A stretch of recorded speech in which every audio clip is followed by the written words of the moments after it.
Hello. Non, voilà. Avec la marche avant, ça allait mieux. Donc, premier spot avec Salomé fini. On se retrouve dans ce deuxième vlog pour aller au deuxième spot qui est pas très loin du Trocadéro. Et tu as vu dans le titre où c'est, peut-être, je sais pas encore. Elle est en moto, donc je pense qu'elle est partie il y a 2 minutes devant moi. Elle y est déjà.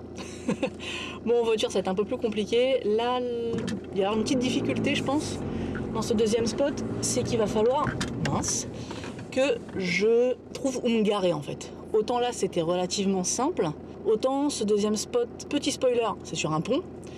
Et sur le pont, il y a de la circulation. Je pense pas que je puisse me garer. Et donc voilà, je vais peut-être tourner un petit peu. Normalement, j'y suis dans 4 minutes. Et voilà, c'est parti. Il y a quand même un truc qui est hyper satisfaisant à Paris, un dimanche matin à 9h moins 10, et même quand je suis arrivé tout à l'heure à 7h, c'est que il y a personne. Et pour rouler, alors je suis pas plus pour la voiture que ça, hein, mais là dans mon cas pour rouler c'est juste un plaisir quoi. T'as pas les bouchons, les trucs, les machins, y a personne qui klaxonne. En bonne provinciale que je suis, c'est quand même beaucoup plus agréable. Bon, ça y est, la voiture est posée et on arrive à ce joli pont. Bon là c'est pas très joli, hein, on est d'accord. Mais tu vas voir, à mon avis, d'ici 15-20 secondes à tout péter, ça va commencer à être sympa la vue. Et regarde là-bas. Est-ce que tu la vois? Avec sa moto orange. La seule, l'unique, Salomé. Bon bah clairement elle m'a pas entendu. Donc Salomé se prépare avec sa jolie moto, comme tu peux le voir là. Moi je vais me préparer aussi. Là je vais sortir en fait le R6 que j'avais pré-réglé on va dire. Parce qu'en fait on va servir des lignes de perspective du pont pour faire quelque chose d'assez graphique avec la moto. On va essayer de faire que 2 allers-retours pour pas qu'elle se fasse avoir parce que je suis pas sûr qu'elle ait le droit de rouler en moto, hein. Les vélos sont clairement autorisés. C'est un gros vélo avec un moteur mais bon quand même. Je te laisse la caméra tourner comme ça tu vas voir ce que ça donne.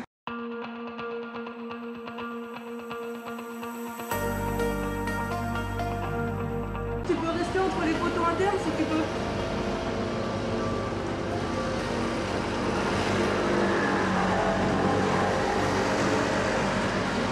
Regarde-moi.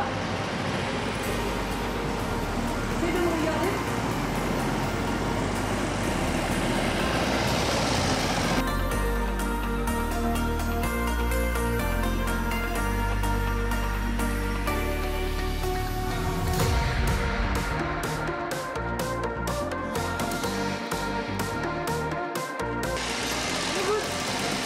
On va voir parce qu'il est encore en train de réfléchir en fait. Je fais juste un aller. Est-ce que je fais un slalom avec la petite ou pas? Ok, je vais juste faire un aller avec la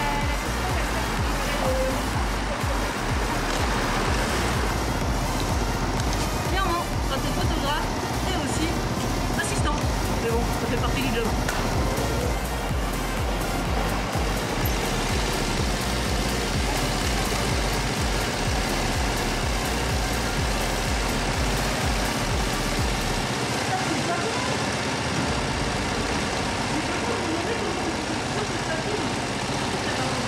Bah là oui, mais tu vois, j'ai le guide. Là, je l'ai enlevé tout à l'heure. Salomé devait faire 2 allers-retours, elle a dû en faire 4 je crois si j'ai bien compté. Pour sa production de contenu à elle et moi pour les photos. Alors, c'est vachement bien le R6 pour le high speed, les 20 images secondes. Par contre, je pense que j'ai des cartes qui sont pas assez performantes. Et là clairement, il est encore en train de réfléchir, ça veut dire qu'il est encore en train d'enregistrer les photos que j'ai faites. Donc je vais voir ce que ça donne. On va pas s'en aller tout de suite, au cas où on doit les refaire. Ça devrait le faire, hein. C'est juste qu'il y a un temps d'écriture qui est assez important. Et je pensais pas que c'était aussi important. Donc petite découverte du jour avec le R6. Par contre, là, la bête de course, le 70-200, c'est juste un réel plaisir. Sur le dernier, je regardais dans l'appareil, j'ai cru que Salomé en fait allait me rouler dessus alors qu'elle était à 2 mètres de moi avec le 200 mm, donc c'est trop cool. Et donc là pour du fast cam, c'est nickel. Avec un super bon retour comme vient de me dire Salomé en off. Et vous le voyez pas, mais la caméra en fait elle est munie d'un micro stéréo. Ah, c'est bien ça. Et on peut personnaliser le son. Donc est-ce que je peux mettre un selfie stick? Bah ouais, vu que j'ai mis un trépied en dessous. Du moment où ton selfie stick il a une petite vis comme pour un trépied, Ouais. en fait t'es bien. Ouais, c'est ça. Bon allez, après le petit cours de l'Eglia Mini X à Salomé, on part sur la fin du shooting.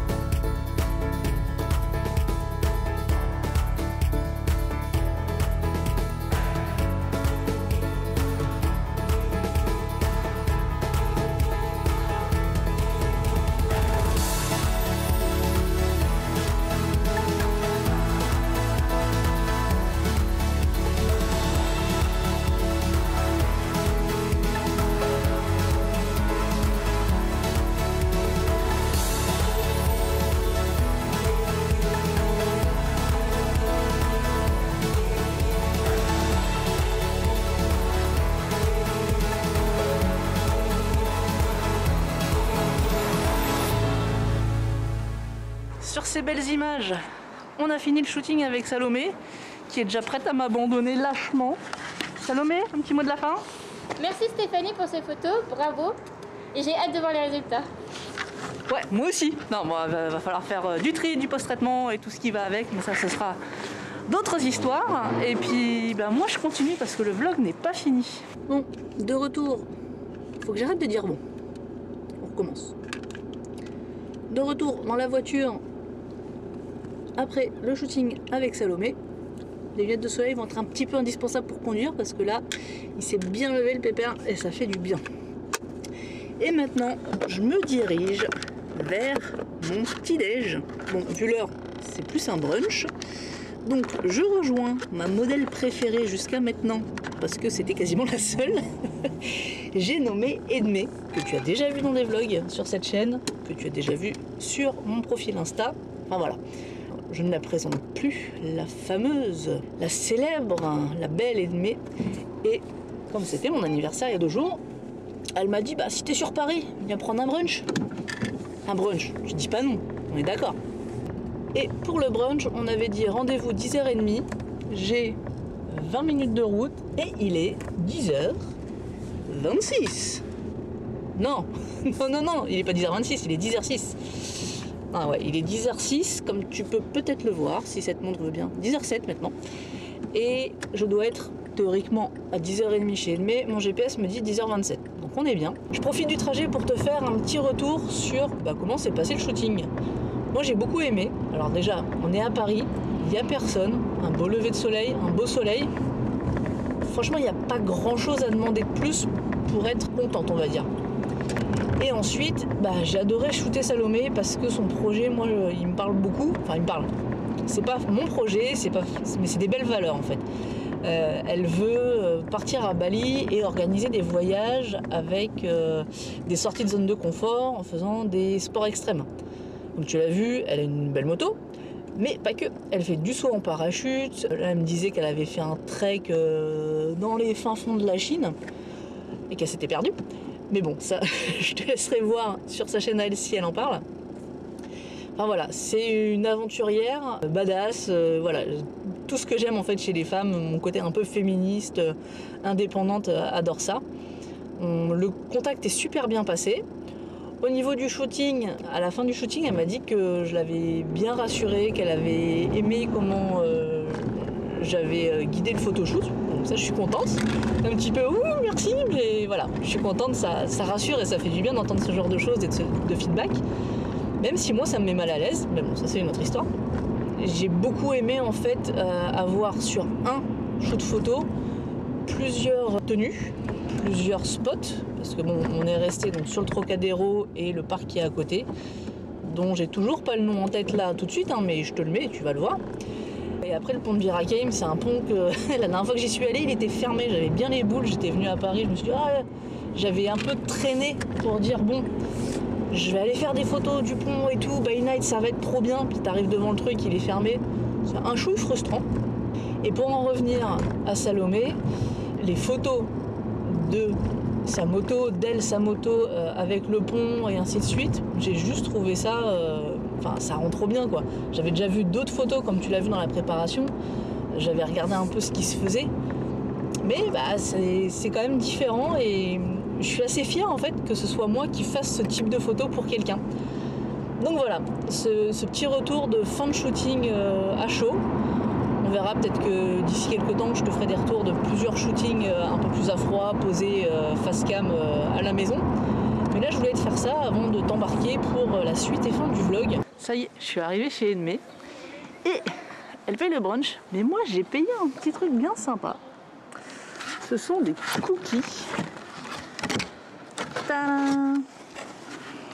Les meilleurs cookies de France et de Navarre, je pense. Donc c'est parti, on va lui faire goûter depuis le temps que je lui en parle. Devine quoi? Si tu me vois dans ma voiture et que tu m'as pas vu manger, c'est que je suis arrivée chez Edmé. On avait faim, donc on a mangé. Et puis il n'y avait plus rien à te montrer. Voilà. Donc là, il est 13h16. La journée est bientôt finie. Enfin, bientôt finie. Je rentre faire la sieste avec Mini-moi. Parce que clairement, le lever à 5h, c'est pas pour moi. J'ai pas assez dormi. Il va falloir que je reprenne un peu des forces. Parce que ma vie de maman m'attend après, mine de rien.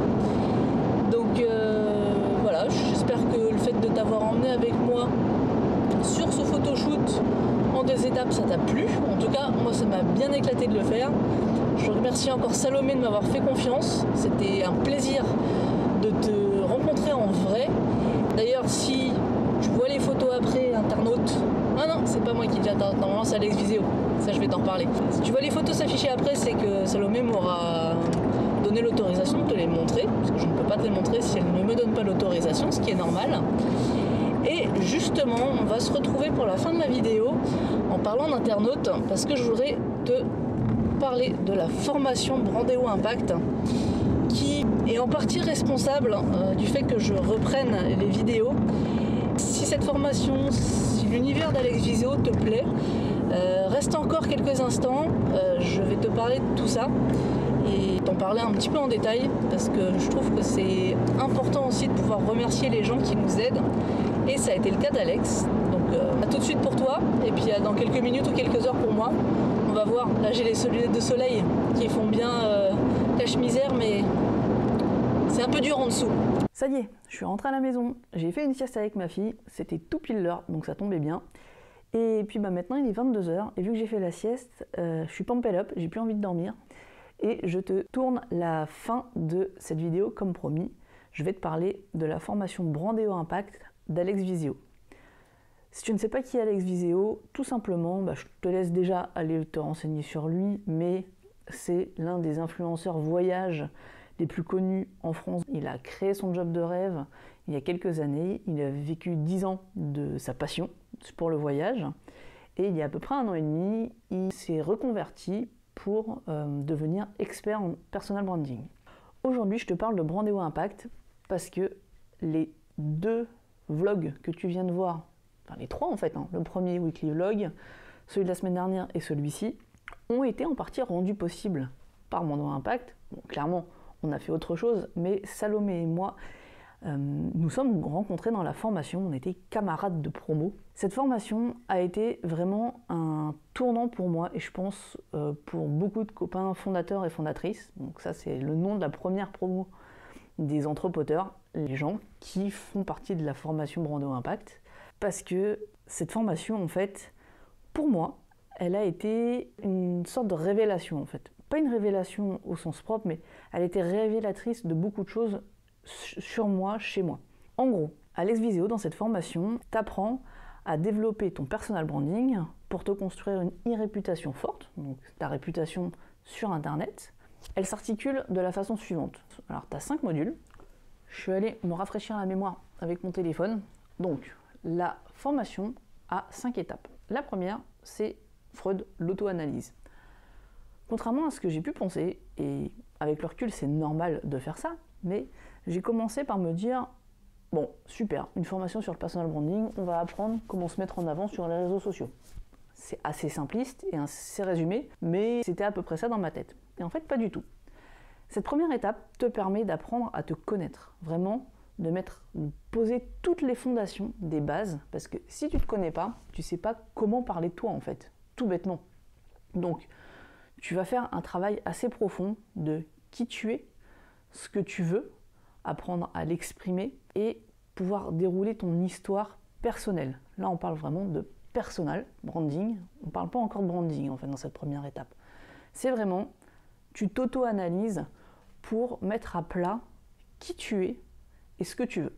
Ensuite, on passe dans une seconde étape qui s'appelle l'étape Tarantino. Alors, chaque étape a un nom d'acteur ou de personnalité célèbre. C'est assez marrant, je te laisserai découvrir. Cette étape, c'est la scénarisation. Tu vas aller chercher ce que tu as mis à plat dans la première étape et tu vas pouvoir mettre en place de façon simple et construite tout ce qui te caractérise, toi, vraiment toi, on ne parle pas des autres, mais toi, pour créer du contenu autour de ça, pour créer du contenu qui va te ressembler. Pas faire justement par exemple du Alex Viseo, qui est un super bon créateur de contenu, mais ce qu'il fait lui, ça lui ressemble. Je vais te parler, je sais pas moi, d'un photographe vidéaste que moi j'aime beaucoup, Julien Fabreau. J'adore ce qu'il fait, et pour autant je suis pas aussi extraverti que lui. Donc si j'essaye de faire comme lui, on va voir qu'il y a quelque chose qui n'est pas aligné avec ce que je suis. Donc là, ça va te permettre, grâce à ce que tu as appris ou réappris sur toi, de pouvoir mettre les bonnes qualités, les bons défauts au bon endroit dans tes différents contenus. Ensuite, on va passer à l'étape Picasso, l'étape création.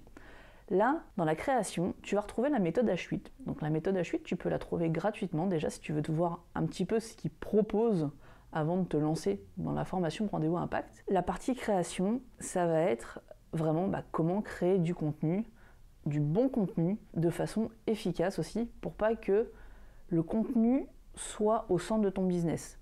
Que ce soit encore une fois du business en ligne ou toute autre chose, pas pour faire augmenter un chiffre d'affaires sur une entreprise qui vend des produits physiques.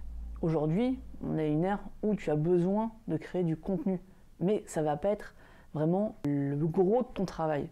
Donc là, tu vas apprendre en fait à créer du contenu efficace, percutant, de façon efficace justement, et surtout de façon à ne pas perdre ton temps à créer du contenu. Ensuite, la quatrième étape, on va passer à la maîtrise. Dans cette étape, on va plus être sur tout ce qui est mindset et comment gérer quel réseau. Le mindset pour créer du contenu. Quand tu crées du contenu et que tu te mets en avant sur Internet, un truc tout bête, tu auras forcément un jour ou l'autre des haters. Tu as un petit module là-dessus. Quel contenu poster sur quel réseau social, à quel format, voilà. Plein de choses très très très pratiques qui vont te permettre de pas t'éparpiller et de pas essayer d'aller, poster du contenu au format ici vertical comme sur YouTube, sur Instagram. Ce serait en fait un non-sens parce que chaque plateforme a ses codes et plus tu respectes les codes d'une plateforme, plus elle va te mettre en avant. Et donc la dernière étape, ça va être l'étape augmentation. Et là, l'augmentation, c'est comment augmenter ton mindset et ton business, ta création de contenu sur les réseaux sociaux. Donc que ce soit tes posts, ta création, ton mindset, tes partenariats, voilà, plein de petites choses comme ça. On a 5 étapes. Maintenant, je vais te parler de 2 grosses plus-values au niveau de cette formation. La première, c'est la façon dont elle est découpée, organisée. Dans chaque étape, tu as différents modules. Donc ça, on va dire, c'est assez basique. Chaque module, par contre, chose un petit peu différente d'autres formations. Alors, pour le coup, je peux t'en parler, j'en ai suivi quelques-unes. Et là, c'est vraiment la seule formation qui m'a permis de passer à l'action directement et avec laquelle j'ai eu le plus de résultats, en fait, rapidement.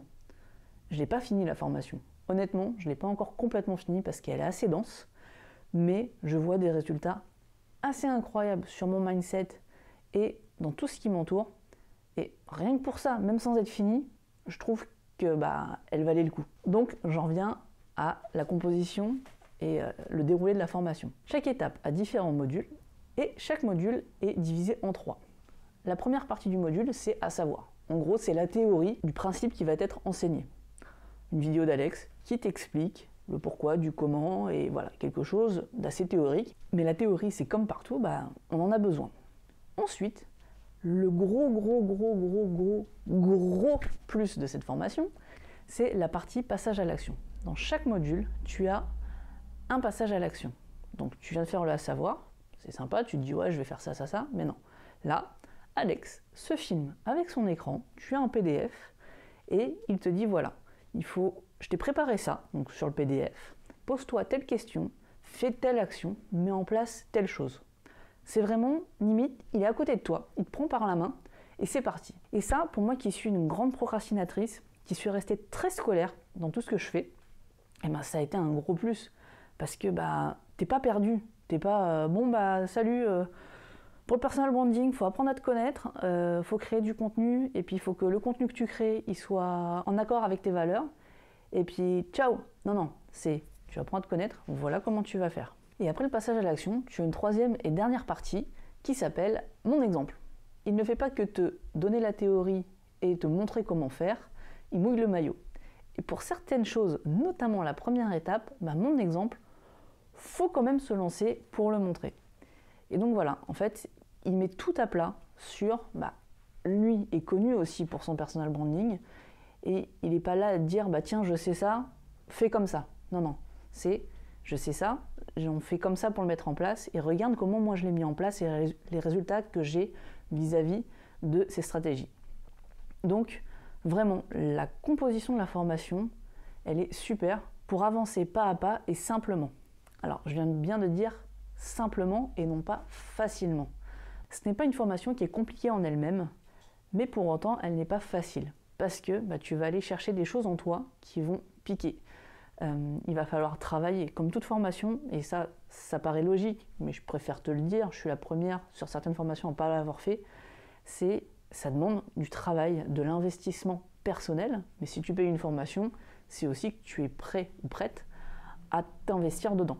Tu verras déjà qu'à la fin de la première étape, à peu près grand maximum au milieu de la deuxième étape, des changements vont arriver dans ta vie, dans le sens, dans ton mindset et dans ta façon d'appréhender les choses autour de ton personal branding.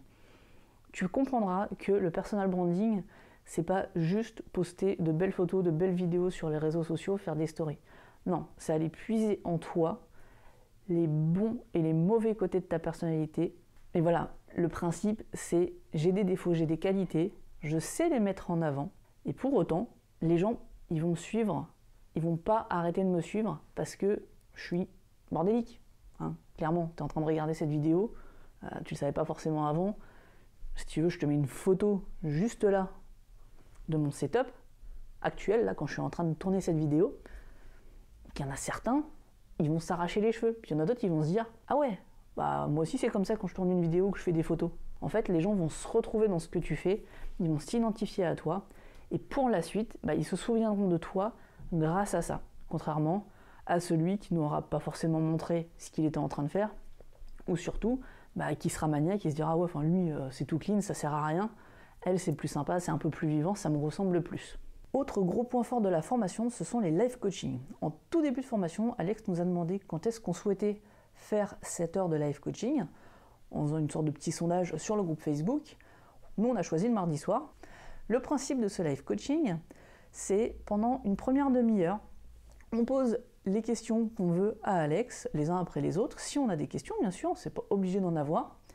Et l'avantage, c'est que quand tu as un copain qui pose une question à laquelle tu n'avais pas forcément réfléchi, ça te permet de lever déjà un problème que tu vas peut-être pouvoir rencontrer et peut-être te faire avoir une autre piste de réflexion. Et Alex répond à la question avec toute l'expertise qu'il a dans ce domaine du personal branding. Et deuxième partie du live, c'est la partie splittée en plusieurs rooms. Donc là, on prend tous les gens présents au live sur Zoom, et Alex a la possibilité de faire des mini-rooms en fait, et il vient interagir avec nous dans ces mini-rooms.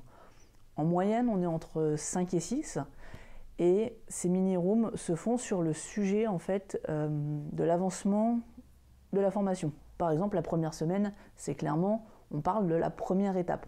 Quels sont nos blocages et ainsi de suite, pendant le live avec tout le monde. Et ensuite, on parle de certaines difficultés, de comment tu appréhendes ça, comment tu peux faire ça. Et en fait, le fait d'être en petit comité, ça permet pour certains, les grands timides, dont je faisais partie au début, de plus facilement interagir avec les autres. Et puis d'avoir quelque chose, une belle synergie en fait, une belle bienveillance entre tout le monde. Ça, c'est vraiment ce qui est ressorti. et d'avoir des pistes de réflexion encore plus importantes, parce que quand tu es tout seul à réfléchir sur un sujet, c'est bien, mais quand tu as 5 cerveaux qui t'aident, tu as potentiellement 5 façons de voir les choses différentes, et grâce à ça, ça te permet d'ouvrir le champ des possibles, de trouver des solutions sur des choses sur lesquelles tu bloques, ou des solutions auxquelles tu n'avais même pas pensé, même si tu commençais à avoir une petite idée de quoi faire. Et pendant le split des rooms, donc quand on est 5-6, t'as Alex qui vient, en fait, qui se balade et qui arrive de temps en temps, qui pop à l'écran, qui demande où est-ce qu'on en est. La personne qui est en train de prendre la parole, par exemple, il continue à écouter et il vient donner, encore une fois, son expertise et un petit peu plus de conseils. Ça permet vraiment d'avancer et de débloquer. Là, grâce à ça, tu n'as vraiment plus de blocage quand tu peux en avoir.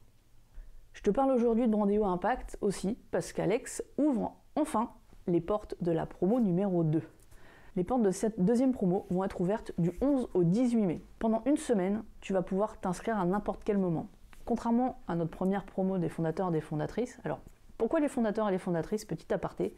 Parce qu'il a limité le nombre de places pour qu'on puisse l'aider à optimiser au mieux la formation pour les promos suivantes, donc pour toi qui regarde cette vidéo et qui peut être intéressé. Donc si la formation t'intéresse après cette petite présentation, pas si petite je pense, je te mets un lien, le premier lien qui est en description pour y accéder. Grâce à ce lien, tu arriveras directement sur la page d'inscription et du 11 au 18 mai 2021, tu n'auras plus qu'à cliquer sur s'inscrire, te laisser guider et là, ce sera parti pour une nouvelle étape dans ton personal branding. Si tu regardes cette vidéo après le 18 mai 2021, ne t'inquiète pas, les portes de la formation seront réouvertes plusieurs fois de façon assez régulière, je pense, dans l'année. Donc le lien sera toujours efficace, tu auras juste à cliquer dessus et comme ça tu arriveras directement sur la Visio Academy. N'hésite pas, si tu rejoins la formation, à me faire un petit coucou et à venir me dire ce que tu en penses sur les réseaux sociaux. Donc comme d'habitude, tu peux me retrouver juste ici. J'espère que cette vidéo un petit peu différente, vlog installé, t'a plu. C'était important pour moi, comme tu as pu le voir, de te parler de cette formation parce que vraiment, elle apporte beaucoup de choses. Je ne peux pas faire autre chose que de te le répéter pour te convaincre. Les contenus que tu vas voir arriver dans les prochains jours, prochaines semaines, prochains mois, vraiment, tu vas certainement voir une évolution dans mes vidéos et aussi notamment dans mes stories.